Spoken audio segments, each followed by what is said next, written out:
Hello everyone, my name is Charan. Today I'm going to present a seminar on the topic IIT-JEE Mains Previous Year Questions and Solutions. This is a part of my job application. So as an audience I have my friend Charan. She is from Manipur.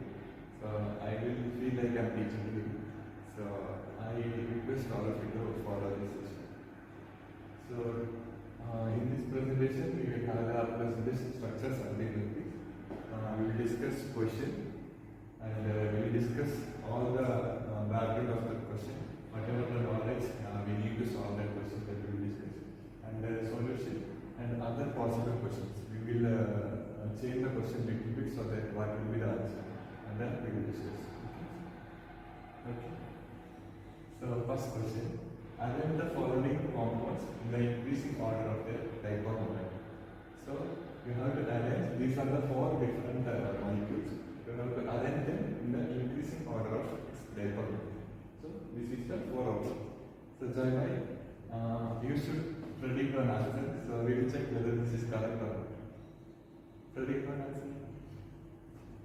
4. So he is predicting for him. He is randomly guessing. We don't know whether it is correct or not. He is randomly guessing.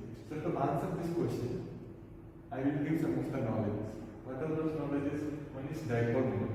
You should clearly understand what is dipole moment. Then you should also know what is the effect of dipole moment when you are going from different molecules. You are changing the molecule. What is the effect of structure, as well as what is the effect of this bromine, chlorine, fluorine, and when it is sulfuric ester, what is the effect, and also what is the effect of electronegativity. If you know all of these, you can correctly predict which is the correct answer. So let's move. What is dipole moment? Dipole moment is nothing but charge separation. When there is a bond between two atoms where one is more electronegative, then what happens? The electronegative atom tries to pull the electron out of the another atom, neighboring atom.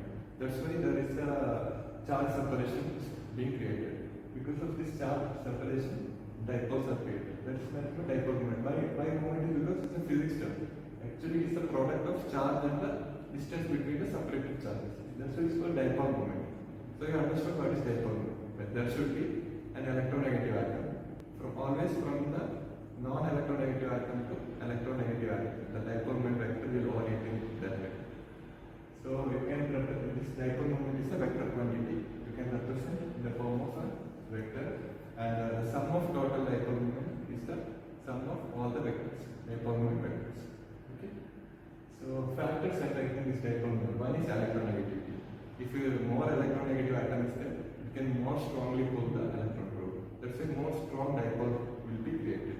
And also geometry. It plays an important role because if geometry will tell whether the dipole moment vectors are cancelling or not.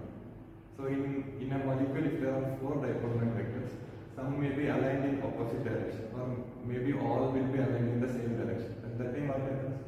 Cancelling or adding up. These two will happen. And also lone pairs. You have to always consider this lone pairs. This lone pair is also contributing to the dipole moment. So if you don't consider that, you can actually consider whether this is cancelling or not. So this is the options we got. Okay. So see the structure of first one, NF3. You have the structure something like this. So if you see, compare these to hydrogen and fluorine, which is more electronegative. For this you have to imagine periodic table. If I place the periodic table like this, if you go from this to that side, size of the atom will decrease or increase? Decreases. If it is decreasing, when another atom is coming together, the nucleus will be close to the atom's electron group, isn't it? So the nucleus can more strongly pull the electron group. That means when size is decreasing, it is more electronegative. So if you go from this side to that side, size is decreasing, means electronegativity increasing. Similarly, if you go down that way, what happens? Size is increasing. So electronegativity will decrease, isn't it? So in that way, you have to think, when you have two different atoms, you have to think whether it is on this side of periodic table or that side. So if you check nitrogen and fluorine, which is more electronegative? Definitely fluorine, because it is smaller in size. So what will do? This will pull the electron out of nitrogen. So you can orient this dipole moment vector in this direction. Okay. Similarly for these, all the 3 fluorine. Always for this, you have to consider the lone pair also. But here lone pair is in that side, so the dipole moment vector is oriented in that way. Then what is happening with this? Cancelling or adding? Always total dipole moment is the sum of the dipole moment vectors. So here it is cancelling. Because of lone pair, it is on that side. And this is because of sigma bond, it is on this side. So it's cancelling. So how to calculate the number of lone pairs? Using electronic configuration. Here the nitrogen has how many electrons? 1. Hydrogen, helium, lithium, beryllium, boron, carbon, nitrogen. 7 electrons are there. How to write electronic configuration? 1s2, 2s2, 2p, 3. So in 2, second set, how many electrons are there? 5. Okay. 5 minus 2, 7 minus 2, 5. Okay. These 5, in these 5 electrons, 1, 2, 3, used for the bonding. So how many are remaining? 3 already used. Among 5 valence electrons, 3 already used. How many are remaining? 2 are remaining. That 2 is the lone pair. So for any atom, based on the number of bonds, you should know how to calculate the lone pairs. Then only you can make that error. In some cases, may not be lone pair. If it is no lone pair, it will be the highest dipole moment. This NF, because no cancelling is there. So here what you can expect, it will be the minimum side. It may not be the maximum as you see in these two options. Maybe somewhere here or here. Okay, let's see HBr. The bromine is more electronegative compared to hydrogen. Hydrogen is on this side and bromine on that. Bromine is on that side. So what will you expect there is? Of course, there is dipole moment. Okay, so strong dipole moment will be there. So in this case, H2S, what is happening? Hydrogen is less electronegative than sulfur. Because hydrogen is on this side, sulfur is on that side. So it will orient in this way. Similarly, this SH bond also. And also it has 2 lone pairs. Why do 4 electrons as lone pairs? Why? Sulfur is having 16 electrons. If you write the electron configuration, it will be 1s2, 2s2, 2p6. How much? 10 electrons already finished. Then remaining is in 3rd cell, 6 electrons are there. In that 6, 1, 2 already used. Remaining, how much? 4 electrons. That 4 is nothing but electrons. This is helpful for your CSA exam. For any question of this kind, we can write like this, and you can orient the dipole moment vector, and you can answer. This is very simple for JEE exam. It's simple, but in our CSA exam, there will be some other molecules. There will be confusing matter. So if you know this, you can answer the question. Okay. Here this is adding up, so you will get a resultant dipole moment. So let's see in this case CSA. Here also what happens? Carbon and chlorine will be in this direction only. And then because of this is pulling, these chlorines are pulling the electron cloud of carbon. What happens? This will try to pull the electron cloud of H. Then what happens? All will be aligned in the same direction. So what you expect? So this will be the maximum. Why? Compared to bromine, this is maximum? Because chlorine is in, if you see the group, after chlorine only then bromine comes. Chlorine is smaller in size compared to bromine. So what will be the correct answer based on your understanding? 1 is the correct answer because there is cancelling, it will be the lowest, and then HBr comes only 1 dipole moment. If you compare it with these two, chlorine will be having the highest. Bromine and chlorine, if you compare, here also this adding up is there, here also adding up is there.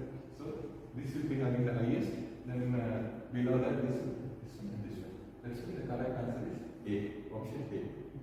So if you get any molecule, can you able to do like this, draw like this, think like this and answer? Isn't it? Okay, you need just to know what dipole moment and you should know how to arrange these vectors. If you know that you can answer. So I have some questions.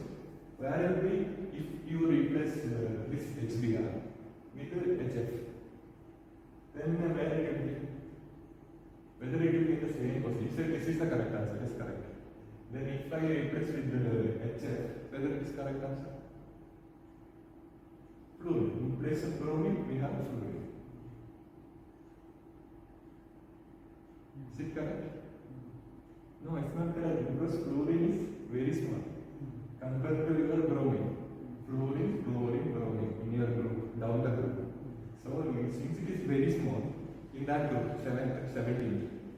hydrogen also very small. When two small atoms are close, the nucleus of fluorine is very close to the electron cloud of hydrogen. Then it can very strongly pull. That's why this dipole moment of this one will be very strong. So you can expect hydrogen to be above everything else. Okay, fluorine is most electronegative if you see in the periodic table. One of the most. Okay, so this will be the highest. So you should know, if you know the size of bromine, you should know how to compare this with fluorine. Okay, only size and structure, geometry, not only matters here. Now, if there is NH3, you have NH3 here. If I replace with all the fluorine, 3 fluorines are there, if I replace with hydrogen, what will happen? Think of the geometry. Here, FFF is there, 3 fluorines there. If I replace this with hydrogen, then what will happen? Increase. It will increase by this. See, if it is hydrogen is there, here, this is more, nitrogen is more electronegative than the hydrogen. Then you have to put the arrow mark in opposite direction. Isn't it? If you put an opposite direction, all the 4 will add up. So then you will get the maximum for this. Something like this you will get the solution. So you will get the maximum. So based on if I manipulate any structure, you should know how to put this arrow mark. Then you have to know how to add up and which is the maximum you can find. Okay? Any doubt? Okay. So the next question is, consider the given figure and choose the correct option. It's a very simple question. So these are the options we have. So first of all, you should understand how to analyze this graph. You already know how to analyze for the other center, those who don't know. Along the y-axis you have energy. So if you move up and up, energy will increase. So here you have reaction coordinate. That's progress of the reaction. So if I take 1 point here and 1 point here, which is more in energy? Upper one. This is the higher energy. This is progress of the reaction. Initially the reactant is here, and after some time this happens, and after some time this is happening. This is the activated complex. Before giving the product, the reactant will be in an activated form. Then only the product will be formed. Okay. So you should know what is here something is the activation energy. You should know what it is, how much it is always. Based on this graph, you should know how to find the activation energy. So what is activation energy? From reactant, from the starting material to form the activated form. How much energy is needed? That is nothing to activation energy. So here in this case, if you see reactant is somewhere here, this energy is here. So to form the activated complex, the energy is this much. So this much energy you should provide, either temperature or any other way. That much energy is your activation energy. If I see the voltage also, you should know how to find the activation energy. I will check whether you know. So nothing, you understood how to analyze this graph. Now we will one by one we will discuss the options. Activation energy of backward reaction is given. Check whether it is given. It's not given, then what? Activation energy of the reverse reaction. You can think in the reverse. I said for the activation energy, anything to convert into its activated complex form, what is the energy required? That is the activation energy. So if you see the reverse reaction from product, it should form the activated complex. So how much energy needed? Only this much. That is the reverse. Activation energy of backward reaction is given, and product is more stable than reactant. Is it correct? That means this is more stable than the reactant. So you should, to answer this, you should know stability and energy. If energy is higher, then it is less stable or more stable. If energy is higher, this is less stable. If you take a glass of water, it is stable. If you give energy, if you start heating, then what will happen? It will boil and start evaporating. It will become unstable. So anything with higher energy is unstable. So here you see, reactant is having less energy, product is having more energy. So product is less stable compared to the reactant. So in the statement they are saying product is more stable than the reactant. Then this option is wrong. So next, activation energy of forward reaction is E1 plus E2. Is it correct? Correct. And product is more stable than the reactant. No, it's wrong. So these two are wrong. Now, activation energy of forward reaction is 0 closer to current, and product is less stable than the reactant. Correct. So this is the correct option. Let's see whether the fourth option is correct. We have to check always. Activation energy of both forward and backward reaction is given to 0. It's wrong because for backward reaction it is even, for forward reaction it is reverse. Also, any question if it comes with this kind of diagram, you should know how to interpret. You should know the stability based on energy, and you can answer. Okay. Any doubt? Okay. So whether this is an exothermic or endothermic reaction. And sometimes what happens, instead of giving activation energy, they will tell about the exothermic and endothermic reaction. Here see, product reactant took some energy to form the activated form, and it didn't release all the energy. It took some energy within itself. Then it is endothermic reaction. It didn't release all the energy. It is always taking the energy and not giving back. So it's an endothermic reaction. If you are a RB will be starting cooling. So if it is coming like this, product becoming more stable than the reactant, then it will releasing the energy. That is exothermic reaction. So like that you should know based on graph whether it is stability of product and reactant product. You should know which is exothermic and endothermic. In some question, in place of activation energy, they will define it in terms of exothermic and endothermic reaction. So like this. Any question of this form you can answer.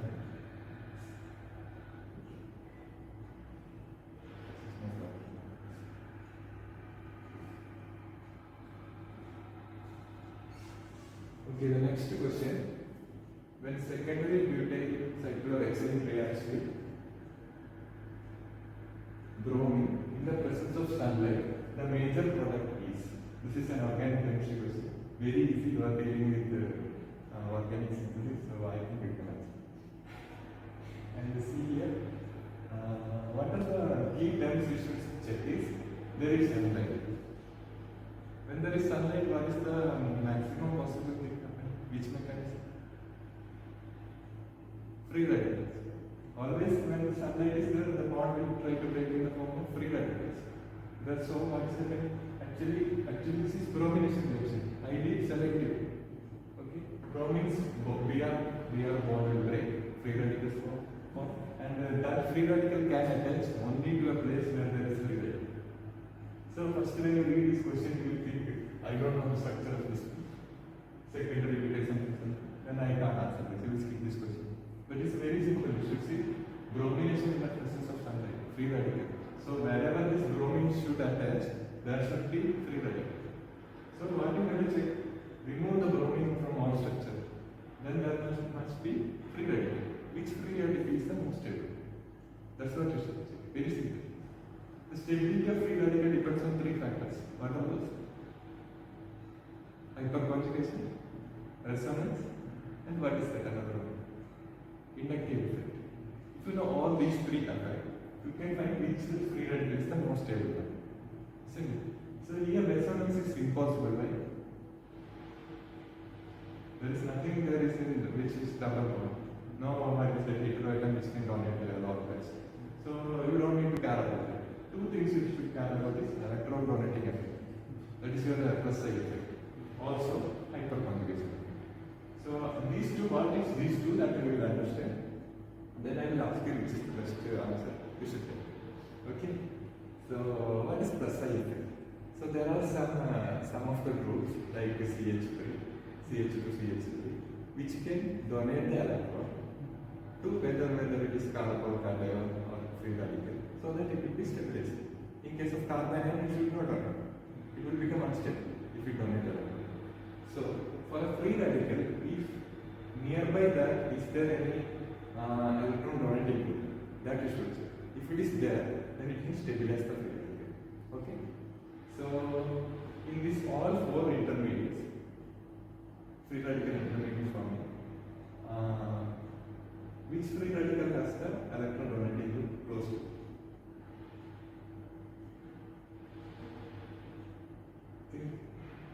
Here there is no one to give electron the free radical is here. There is no CH3 or CH2 nearby. In this case, only this very big group is there. That is like 1, 2, 3, 4, butyl group is there. There next is there. Okay, one group. Here is CH3 is there. Okay, here there another CH2 little bit far. But if you see here, CH3 is we can get a lot of and CH2, CH3, CH2, CH3 group is there. It can also be so this free radical form here, it will be the most stable. You can expect like that. So what you can expect from this one single idea itself, you can tell this is the correct answer. This free radical stable, so the bromine will come and attach to the free radical. So this will be the product. Okay. And also another thing also you can say hyperconjugation. Hyperconjugation means that sigma bond of CH bond and the electron present in the p orbital. That is your free radical. These two are interacting. Because of that, it will be stabilizing that free radical. That's it. So what you have to check where there is more alpha hydrogen near to the free radical. So here see, here is the free radical. 1, 2, 3, 4, 5. 5 alpha hydrogens. If you see here, 1, 2, 3. 3 alpha hydrogen close to the free radical. Okay. Then here in this case, 3, 4. 4 alpha hydrogen close to the free radical intermediate of this compound. Okay. Now here in this case, 1, 2, 3, 4, 5, 6 alpha hydrogens are. So more the hyperconjugation structure, more the stable will be the your free radical. So this will be the most stable free radical in terms of what is your hyperconjugation as well as your electronegativity, that is your inductive effect. So this is the most stable intermediate, hence this will be the most stable product for bromination. Okay, so for any structure if they give by using inductive effect and the hyperconjugation as well as resonance, you are able to answer. Send it. Okay, so other question I am giving, so this is not problem. Okay, this is the other question. What if you replace CH3 with fluorine? Here this is CH3 there. If I replace this with fluorine, what do I do? We define stability based on the electron plus I effect of CH3. And we found this is the stable one. If it is fluorine here, what will happen? What will happen? The fluorine will be trying to take the electron. It is not donating one. It will show minus effect. So this will be destabilizing the free radical form here. So this is impossible. This product is impossible. So the product will be the one where the bromine, where the free radical is very far away from the fluorine. Okay, very far away. Plus your hyperconjugation. So after this is the most hyperconjugation possible structure. And fluorine is there, it is far away. No problem. So it is also in the middle. So this will be your major product. And this will be your minor product. Plus this is also possible because fluorine is here and your product radical is here. But the hyperconjugation is very comparatively very less compared to it. So if I replace fluorine, if they replace fluorine and give the question, and you have to answer that one as the correct option. Okay. Now, what it will be the answer is cyclohexane is replaced with benzene. If it is benzene here, then what will be the answer? This is not at all possible, right? Structure also not possible. Why? If it is benzene is there, then this carbon will 5 bonds. 1, 2, 3, 4, 5. And this is not option, is won't be there. And in these cases, what happens? This will have resonance effect plus hyperconjugations and your plus effect. This will be the answer. And here in these two cases, the hyperconjugation structure will reduce. Here one hydrogen will be removed. So hyperconjugation will reduce. Here in this case also. Here no. In this case not possible. Resonance will be there, but so this will be the minor product. Little bit it will be there. Like as usual. Now effect will be there of resonance. But this will be the major product. So why bromine there will be selectively bromine, why not chlorine? Because bromination is highly selective. It will attach to the free radical which is more stable. If you take chlorination, you can attach anything. They cannot ask a question like that. Okay? So I took the graph that previous one. See, bromination is an endothermic reaction of like this. So the activated complex and the product are very close to each other. So it directly depends on the stability of the activated complex. So bromine is attached to only those free radicals is stable. But chlorine is exothermic reaction. It will be here. The activated form is very high difference is there in energy. So whatever the energy of the activated complex, it does not matter for that. The chlorine will be reducing the energy. That released energy will be further used for activity. So that's why coordination is very fast, as well as it can attach anything, any free radical. It is unstable. Okay. So that's why this also is should be. So you can answer any question in this way. Based on electromagnetic group, electromagnetic group, and your resonance and your hyperconduction. Okay. Then now next question. Okay. This is the combination compound question. This is the last question. The 4 questions in the next. The correct order of the following complexes in terms of their crystal field stabilization energy is. Okay. So there are 4 options. You have to see what are the difference between options. Whenever there is a question like this, don't speak. Check what are the differences here. What are the differences? In 3 cases, NH3, NH3, NH3. Ligand is similar. And in one case only, that is signaling diagram. Okay? So you should know what is the effect of ligand on crystal field stabilization energy. You should know that. Then you can select. Also, here these 2 have 2 plus and these 2 are 3 plus. So you should know also charge of the metal. Okay, what is the effect of charge of metal? Also you should know this is tetrahedral, these 3 are octahedral. This is a dynamic ligand. So these are all octahedral, 6 ligands, 6 coordinating sites. This is only tetrahedral. So you should know where the crystal field stabilization energy is more in tetrahedral or octahedral. If you know all these 3 factors, you can answer the question. Okay. So we will one by one we will understand the factors. See what is CFSE, what is the factors affecting CFSE, and this is the option. And for understanding CFSE, I have this diagram here. So what is crystal field stabilization? We will understand what is crystal field splitting actually. So actually what happens, your d orbitals, all the metal ions will having d electrons, and this structure of d orbitals are like this. Okay, dx square minus y square through the x and y axis. The orbital is in the x and y axis. Okay, so are you finishing? D z square, it is in the z axis. Okay, you should know the structure, then only you can understand my explaining. So if you see d y z, it is in between the y and z plane. It is in the x and z plane, and this is in the x and y plane, in between the axis. Okay. Now, actually when it is in the ground state, free metal ion it is there. All the dx square, dx square, all those 5 are receiving lower energy. When something is surrounding them, there is some effect, ligand or something, in an equal way, then it will increase energy in spherical symmetry. Spherical crystal field increase in energy, but all also. But if you see the octahedral structure, if it is having ligands are coming in a perfect structure way, in octahedral, one is I can see, in octahedral structure, see 2 ligands are coming in the z direction. Then what is happening? 2 ligands are coming in this direction. So this d z square orbital will be having some electrostatic effect. It is destabilizing it. So these z square orbitals energy will increase because if the structure is ligands are coming in the z direction.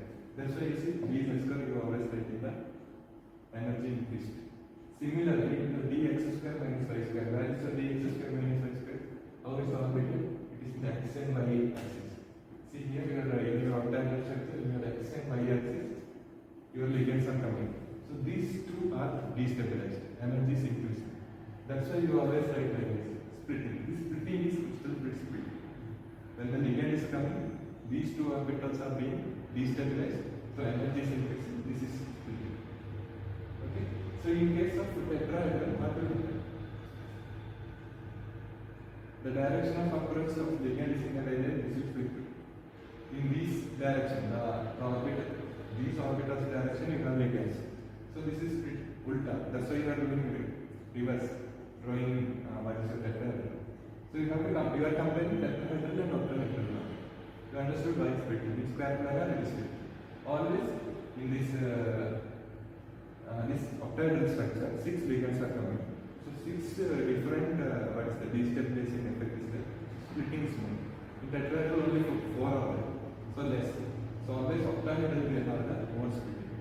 So you can expect this tetrahedral will be having lower crystal field splitting compared to. Okay, my friend is coming. Okay, so this will be having the lowest compared to the octahedral. Okay, now we should also know charge of the metal. When the charge of the metal is increasing, what is the effect? It will more strongly pull the ligand. If it is more strongly pulling the ligand, it can destabilize it more strongly. These orbitals. Then what is happening? This will go higher in energy. So energy will increase. So it means CFS will be increasing. So that's the effect of charge of metal. So if the charge of metal is increasing, so here it is +2, this +3. What will happen? CFS will increase. The splitting will be increasing. So another one is the strength of the ligand. So to understand the strength of the ligand, you should know spectrochemical series. Whether it is a strong ligand or whether it is a weak ligand. If it is a strong ligand, it can more strongly bind to the metal. That means it can destabilize this more strongly. Then if it is stronger the ligand, stronger will be the splitting. Then CFS will be more. Understood? So if you know all these three, you can understand, you can answer this question. What is the correct question?